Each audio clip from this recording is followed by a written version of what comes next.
to start that last row that goes round his back here, I thought I'd show you how I join it and then show you how I finish that off as well. So if you're facing the duck, you want to be on this side of him so that you're working clockwise round, and find the first full stitch behind his head, and then there should be 10 more there because there's 11 in total. So I just pull that through and I do 2 chain stitch.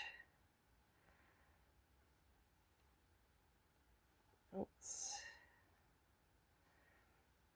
And that chain stitch counts as the first single crochet, and then I go into the next single crochet, the next stitch to do the next single crochet, and then all the way round. When you get to the stitch markers and do your half double crochets, just move the stitch markers up as you go to help with sewing at the end.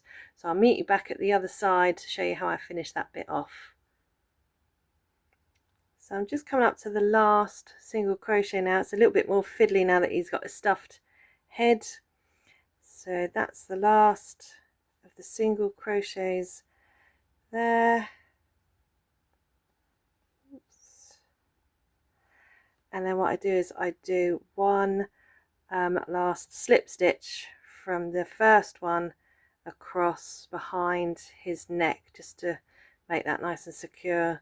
So just a slip stitch there, sort of hold those together at the back of his neck, and then again a nice long ending, nice long tail for sewing up, which I'll come back and do in a moment. So I've got a nice long tail there, and pull that gently through.